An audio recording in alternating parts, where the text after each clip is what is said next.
ನಾವು ನಮ್ಮ ಆತ್ಮೀಯರ ಜೊತೆ ಮಾತಾಡ್ತಿರ್ಬೇಕಾದ್ರೆ, ಪರಿಚಯಸ್ಥರ ಹತ್ರ ಮಾತಾಡ್ತಿರ್ಬೇಕಾದ್ರೆ ಏನು ಮಾತಾಡ್ತೀವಿ ಅಂದರೆ, ಆದಾಯ ಇಲ್ಲ, ಸೇಲ್ಸ್ ಇಲ್ಲ, ಕಸ್ಟಮರ್ ಇಲ್ಲ, ಬಿಸ್ನೆಸ್ ಇಲ್ಲ, ಆದಾಯ ಇದ್ರೂ ಖರ್ಚು ಜಾಸ್ತಿ, ಈ ರೀತಿಯ ಮಾತುಗಳನ್ನು ಫೈನಾನ್ಷಿಯಲ್ ವಿಚಾರದಲ್ಲಿ ನಾವು ಮಾತಾಡ್ತೀವಿ.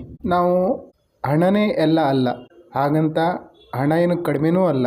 ಹಣ ಗಳಿಸ್ಲಿಕ್ಕೆ ನಾವು ನಮ್ಮ ಪೂರ್ತಿ ಜೀವನನ ಸವದು ಬಿಡ್ತೀವಿ. ಎಷ್ಟು ದುಡಿದ್ರೂ ನಮಗೆ ಹಣ ಸಾಕಾಗಲ್ಲ.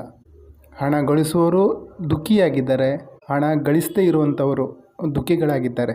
ನಾವು ನಮ್ಮ ಆಯಸ್ಸಿನ ಒಂದು 60 ವರ್ಷ ದುಡ್ದು ಆರೋಗ್ಯನ ಇಗ್ನೋರ್ ಮಾಡ್ತೀವಿ. ಕೊನೆಗೆ ಆರೋಗ್ಯಕ್ಕೋಸ್ಕರ ಏನು ದುಡ್ದಿರ್ತೀವಲ್ಲ ಹಣನ, ಅದನ್ನು ಖರ್ಚು ಮಾಡ್ತೀವಿ. ಈ ರೀತಿ ಆರೋಗ್ಯಕ್ಕೆ ದುಡ್ಡನ್ನ ಹಾಕುವಾಗಿದ್ದರೆ ನಾವು ಇಷ್ಟೊಂದು ದುಡಿಯೋದು ಯಾಕೆ? ಇನ್ನೂ ಏನಾಗುತ್ತೆ ಅಂದರೆ, ಹಣ ದುಡಿಯುವ ರಭಸದಲ್ಲಿ ಕೆಲವೊಂದು ಸಲ ನಾವು ತಪ್ಪು ದಾರಿ, ಸ್ವಾರ್ಥದ ದಾರಿ ಹಿಡ್ಕೊಂಡು ಮುಂದುವರಿತೀವಿ. ಅದು ತಪ್ಪು ಅಂತ ಗೊತ್ತಿದ್ರೂ ನಾವು ಕೆಲವೊಂದು ಲೆಕ್ಕಿಸಲ್ಲ, ಮಾನವೀಯತೆಯನ್ನು ಮರಿತೀವಿ. ಒಂದೊಂದು ಸಲ ಯಾವುದೋ ಕಾರಣಕ್ಕೆ ನಮ್ಮ ಮಕ್ಕಳು ಪೊರಕೆಗಳು ಲೋಫರ್ ಆಗಿಬಿಡ್ತಾರೆ. ಸಿಗರೇಟು, ಡ್ರಿಂಕ್ಸು, ಬ್ಯಾಡ್ ಹ್ಯಾಬಿಟ್ಗಳ ದಾಸರಾಗಿರ್ತಾರೆ. ಇವ್ರಿಗೋಸ್ಕರ ನಾವು ದುಡ್ದು ಕೂಡಿಡ್ತೀವಿ, ಇವರು ಈ ರೀತಿ ಉಡಾಯಿಸ್ತಾರೆ. ಇದಕ್ಕೋಸ್ಕರನ ನಾವು ಇಷ್ಟೊಂದು ದುಡಿಬೇಕಾದ ಅವಶ್ಯಕತೆ ಇದೆಯಾ? ಈ ಪ್ರಶ್ನೆನೂ ಕಾಡುತ್ತೆ. ಈ ಮಾತು ಕಠೋರನ ಅನಿಸ್ಬೋದು, ನೆಗೆಟಿವ್ ಅನಿಸ್ಬೋದು. ಆದರೂ ಹೆತ್ತವರಿಗೆ ಹೆಗಣ ಮುದ್ದು. ನನ್ನ ಮಗ ಅಥವಾ ನನ್ನ ಮಗಳು ಹೀಗಾಗಲ್ಲ ಅನ್ನೋ ಬಲವಾದ ನಂಬಿಕೆ. 20,000 ದುಡಿಯೋಂಥವ್ರಿಗೂ ದುಃಖ ಇದೆ, 50,000 ದುಡಿಯೋಂಥವ್ರಿಗೂ ದುಃಖ ಇದೆ, 1,00,000 ದುಡಿಯೋಂಥವ್ರಿಗೂ ದುಃಖ ಇದೆ. ಈ ದುಃಖಕ್ಕೆ ಕಾರಣ ಏನು? ಆದಾಯ ಇಲ್ಲ ಅಂತ ಹೇಳೋಕ್ಕಾಗಲ್ಲ, ಆದಾಯ ಬರ್ತಾ ಇದೆ. ಏನಾಗ್ತಾ ಇದೆ ಅಂದರೆ, ನಮ್ಮ ಆದಾಯ ಜಾಸ್ತಿ ಆಗ್ತಾ ಇದ್ದಾಗೆ ನಾವು ನಮ್ಮ ಅವಶ್ಯಕತೆಗಳನ್ನು ಜಾಸ್ತಿ ಮಾಡ್ಕೋತಾ ಇದ್ದೀವಿ. ನಮ್ಮ ಮಕ್ಕಳ ಡಿಮ್ಯಾಂಡ್ ಜಾಸ್ತಿ ಆಗ್ತಾ ಇದೆ. ಅವರ ಅವಶ್ಯಕತೆಗಳನ್ನು ಪೂರೈಸಲಿಕ್ಕೆ ನಾವು ಓಡ್ತಾ ಇದ್ದೀವಿ. ಪೂರ್ತಿ ಪೂರೈಸಿಬಿಡ್ತೀವ? ಅದೂ ಇಲ್ಲ. ಒಂದೊಂದು ಸಲ ಯಾರಿಗೋ ಸಹಾಯ ಮಾಡ್ತೀವಿ, ಆ ದುಡ್ಡು ವಾಪಸ್ ಬರಲ್ಲ. ಏನೋ ವ್ಯಾಪಾರ ಮಾಡಿರ್ತೀವಿ, ಆ ದುಡ್ಡು ಅಲ್ಲೇ ನಿಂತೋಗಿರುತ್ತದೆ. ಈ ರೀತಿ ಆದಾಗ ನಾವು ಏನೇನು ಮಾಡಬಹುದು ಅನ್ನೋದಕ್ಕೆ ಈ ವಿಡಿಯೋ. ಮೊದಲನೇದಾಗಿ ನಾವು ನಮ್ಮ ಎನರ್ಜಿನ, ನಮ್ಮ ಮನೆಯ ಎನರ್ಜಿನ, ನಮ್ಮ ಆಫೀಸ್ ಅಥವಾ ಶಾಪ್ ಹತ್ರ ಇರುವಂತಹ ಎನರ್ಜಿನ ಎನರೈಸ್ ಮಾಡಬೇಕಾಗತ್ತೆ, ಪಾಸಿಟಿವ್ ಮಾಡಬೇಕಾಗುತ್ತದೆ. ಹೇಗೆ?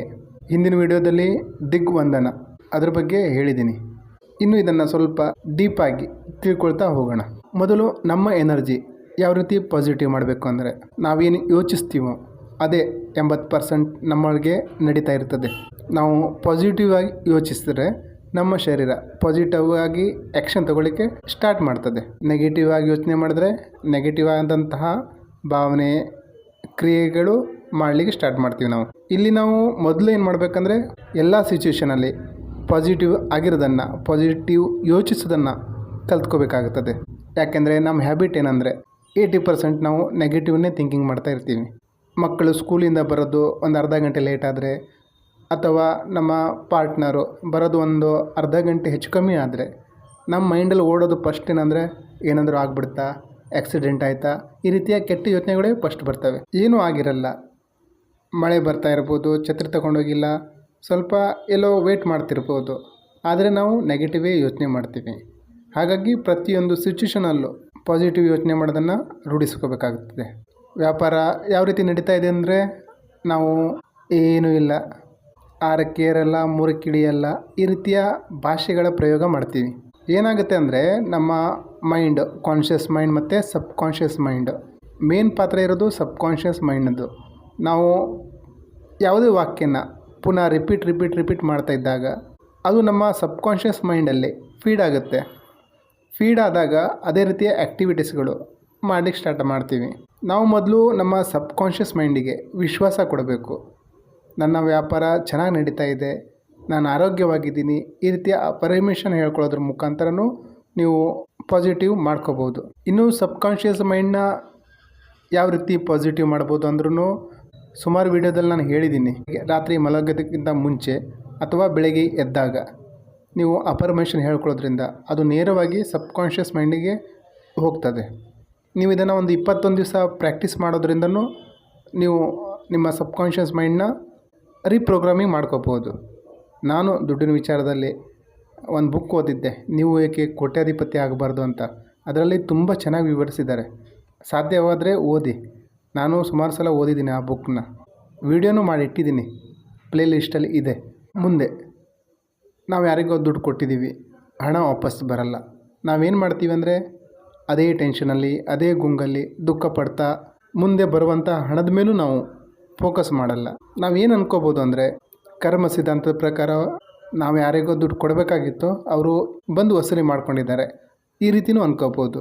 ಅಥವಾ ಮುಂದಿನ ದಿನಗಳಲ್ಲಿ, ಮುಂದಿನ ಜನ್ಮದಲ್ಲಿ ಅವರು ಅದನ್ನು ಮಲ್ಟಿಪಲ್ ಆಗಿ ನಮಗೆ ವಾಪಸ್ ಕೊಡ್ತಾರೆ, ಅವ್ರಿಗೆ ಚೆನ್ನಾಗಿ ಆಗಲಿ ಅಂತ ಹಾರೈಸ್ಬೋದು. ಈ ರೀತಿ ಮಾಡೋದ್ರಿಂದ ನಮ್ಮ ಮೈಂಡು ಫ್ರೀ ಆಗುತ್ತೆ. ನಿಮ್ಮ ಹಣ ಬರ್ತಾ ಇಲ್ಲ ಅಂದರೆ, ಕೊಡಬೇಕಾದರೂ ಕೊಡ್ತಾ ಇಲ್ಲ ಅಂದರೆ ಅವರನ್ನು ಬೈಕೋಬೇಡಿ, ಅವ್ರ ಬಗ್ಗೆ ಕೆಟ್ಟ ಯೋಚನೆ ಮಾಡಬೇಡಿ, ಶಾಪ ಹಾಕಬೇಡಿ, ಒಳ್ಳೆಯದನ್ನು ಯೋಚಿಸಿ, ಮನಸ್ಸಲ್ಲಿ ಅಂದ್ಕೊಳ್ಳಿ ಕೊಡ್ತಾರೆ, ಅವ್ರಿಗೆ ಒಳ್ಳೆಯದಾಗಲಿ, ಕೊಡ್ತಾರೆ ಅಂದ್ಕೊಳ್ಳಿ. ಇನ್ನು ಸಾಲ ತಗೊಂಡಿದ್ದೀರ, ತೀರಿಸಲಿಕ್ಕೆ ಆಗ್ತಾಯಿಲ್ಲ ಅಂದರೆ ಸಾಲ ತೀರಿಸುವ ಒಳ್ಳೆಯ ದಿನ ಮಂಗಳವಾರ, ಟ್ಯೂಸ್ಡೇ. ಆ ದಿವಸ ಸಾಲ ತಗೋಬಾರ್ದು, ಯಾರಿಗೆ ಕೊಡಲೂಬಾರ್ದು, ಕೇವಲ ತೀರಿಸಬೇಕು. ಸಾಲ ತೀರಿಸಲಿಕ್ಕೆ ಈ ರೀತಿಯ ತಂತ್ರನೂ ನೀವು ಬಳಸ್ಬೋದು. ದೇವರ ಫೋಟೋ ಹತ್ರನೋ ನೀವು ಒಂದು ರೆಡ್ ಕಲರ್ ಬಾಕ್ಸಲ್ಲಿ ಹಣ ಇಟ್ಟು ಮಂಗಳವಾರ ಅದನ್ನು ಎತ್ಕೊಂಡು ನೀವು ಅದಕ್ಕೆ ಸ್ವಲ್ಪ ಸೇರಿಸಿ ಯಾರಿಗೆ ಕೊಡಬೇಕು ಅವರಿಗೆ ಕೊಡ್ತಾ ಬರೋದ್ರಿಂದ ನಿಮ್ಮ ಸಾಲ ಖಂಡಿತ ತೀರ್ತದೆ. ನಾನು ಮಾಡಿ ನೋಡಿದ್ದೀನಿ. ಒಂದೊಂದು ಸಲ ನಾನು ಅಂದ್ಕೊಳ್ತಾ ಇದ್ದೆ, ಏನಪ್ಪ ಇವ್ರು ಸಾಲನೇ ತೀರಿಸ್ಲಿಕ್ಕೆ ಆಗ್ತಾ ಇಲ್ವಲ್ಲ ಅಂತ. ಯಾರ್ಯಾರ ಹತ್ರನೂ ಕೇಳಿದ್ದೆ ನಾನು, ಏನು ಮಾಡ್ತಾರೆ ಅವರು, ನಾವು ಒಂದು 5,000 ರೂಪಾಯಿ ಕೊಡಬೇಕಂದ್ರೆ ಕೊಡ್ಲಿಕ್ಕೆ ಆಗ್ತಾ ಇಲ್ವಲ್ಲ ಅಂತ. ಯಾರೋ ಒಬ್ರು ಹೇಳಿದರು, ಅವರು ಏನೋ ಉಪ್ಪಲ್ಲಿ ಹಾಕಿ ಏನೋ ಕೊಡ್ತಾರೆ ಅಂತ. ನಾನು ಪರಿಹಾರಕ್ಕಾಗಿ ಹುಡುಕ್ತಾ ಇದ್ದೆ. ಈ ತಂತ್ರ ಬಳಸಿದ ಮೇಲೆ ಮಂಗಳವಾರ ನಾನು ಸಾಲ ಕೊಡೋರಿಗೆ ಮಂಗಳವಾರ ಕೊಟ್ಟ ಮೇಲೆ ಸುಮಾರು ಸಾಲ ತೀರಿಸ್ಬಿಟ್ಟಿದ್ದೀನಿ. ಗೊತ್ತೇ ಆಗಿಲ್ಲ ಯಾವ ರೀತಿ ನಾನು ಸಾಲ ತೀರಿಸಿದೆ ಅಂತ. ನೀವು ಮಾಡಿ ನೋಡಿ. ಇನ್ನು ಯಾರ ಹತ್ರ ಹಣ ತರಲಿಕ್ಕೆ ಹೊರಟ್ರು ಚಂದ್ರಸರ ಆ್ಯಕ್ಟಿವ್ ಇದ್ದಾಗ, ಅವರ ಆಫೀಸಿಗೆ ಎಂಟ್ರಿ ಕೊಡಬೇಕಂದ್ರೂ ಚಂದ್ರಸವರ ಆ್ಯಕ್ಟಿವ್ ಇದ್ದಾಗ ಹೊರಡಿ. ಇನ್ನು ಮನೆ ಹತ್ರ ಆಗಿರ್ಬೋದು, ಆಫೀಸ್ ಹತ್ರ ಆಗಿರ್ಬೋದು, ನಿಮ್ಮ ಶಾಪ್ ಹತ್ರ ಆಗಿರ್ಬೋದು, ಹೊರಗಡೆಯಿಂದ ಬಂದಂಥ ಜನರು ಅವರು ನೆಗೆಟಿವ್ ಎನರ್ಜಿ, ನೆಗೆಟಿವ್ ಯೋಚನೆಗಳನ್ನು ತಗೊಬರ್ತಾರೆ. ಸೊ ನಮ್ಗೆ ಹೆಂಗೆ ಗೊತ್ತಾಗುತ್ತೆ ಅವರು ಯಾವ ಎನರ್ಜಿಲಿ ಬಂದಿದ್ದಾರೆ ಅಂತ?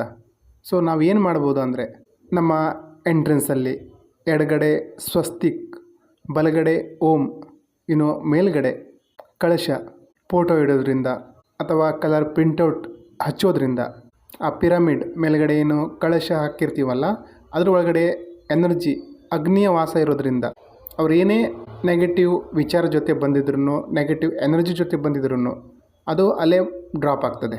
ಏನಾಗುತ್ತೆ ಅಂದರೆ ಒಂದೊಂದು ಸಲ ನೀವು ನಿಮ್ಮ ಆಫೀಸಲ್ಲಿ ಯಾವುದೋ ಜಗಳ ಹಾಗೇ ಬರ್ತೀರಾ ಮೈಂಡಲ್ಲಿ ಇಟ್ಕೊಂಡು, ಅದನ್ನು ಎಲ್ಲಿ ತೀರಿಸ್ಕೋತೀರ ಅಂದರೆ ನಿಮ್ಮ ಹೆಂಡ್ತಿ ಮೇಲೆ. ಆ ಕೋಪನ ಹೆಂಡ್ತಿ ಮೇಲೆ ತೀರಿಸ್ತೀರ, ಹೆಂಡ್ತಿ ಏನು ಮಾಡ್ತಾರೆ ಮಕ್ಕಳ ಮೇಲೆ. ಈ ರೀತಿಯ ಒಂದು ಚೈನು, ಮನೆಯಲ್ಲಿ ಜಗಳ, ಅದ್ರ ಪರಿಣಾಮ ರಾತ್ರಿ ಯಾರೂ ಸರಿಯಾಗಿ ನಿದ್ದೆ ಮಾಡಲ್ಲ, ಸರಿಯಾಗಿ ಊಟ ಮಾಡಲ್ಲ, ಬೆಳಗ್ಗೆನೂ ಮುಖ ಗಂಟಿಕೊಂಡಿರ್ತಾರೆ. ಹಾಗಾಗಿ ಏನು ಮಾಡಬೇಕು ಅಂದರೆ ಈ ಶುಭ ಸಂಕೇತಗಳನ್ನು ನೀವು ಮಾಡ್ಬೋದು. ಇನ್ನೂ ಏನು ಮಾಡ್ಬೋದು ಅಂದರೆ ಲಾಫಿಂಗ್ ಬುದ್ಧ, ಆ ಮೂರ್ತಿ ಇಡೋದ್ರಿಂದನೂ ನಿಮ್ಮ ಮೈಂಡು ಚೇಂಜ್ ಆಗ್ತದೆ, ಎನರ್ಜಿಯಲ್ಲೇ ಕಟ್ ಆಗುತ್ತೆ. ಇನ್ನು ಕೆಲವೊಬ್ಬರಿಗೆ ಮನೇಲಿ ಮಕ್ಕಳಿದ್ರೆ, ಚಿಕ್ಕ ಮಕ್ಕಳಿದ್ರೆ ಅವ್ರ ಜೊತೆ ಅವ್ರ ನಗು ಮುಖ ನೋಡಿದ್ರೂ ಎನರ್ಜಿ ಚೇಂಜ್ ಆಗುತ್ತೆ.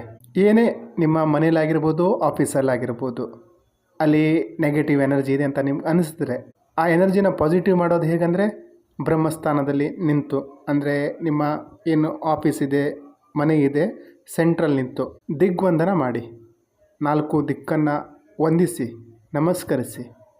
ಇನ್ನು ಭೂಮಿ ಅಂದರೆ ಪಾತಾಳ, ಇನ್ನು ಮೇಲ್ಗಡೆ ನಮಸ್ಕರಿಸಿ. ಈ ರೀತಿ ಪ್ರತಿದಿನ ಮಾಡೋದ್ರಿಂದ ಅಲ್ಲಿನ ಎನರ್ಜಿ ಪಾಸಿಟಿವ್ ಆಗ್ತಾ ಬರ್ತದೆ. ಒಂದೊಂದು ಆಫೀಸಲ್ಲಿ, ಕಂಪ್ನೀಲಿ ಜನ ಕೆಲಸ ಬಿಡ್ತಾ ಇರ್ತಾರೆ, ಯಾರೂ ನಿಂತ್ಕೊಳ್ಳಲ್ಲ, ಅಂಥವ್ರನ್ನೂ ಈ ಪ್ರಯೋಗ ಮಾಡ್ಬೋದು.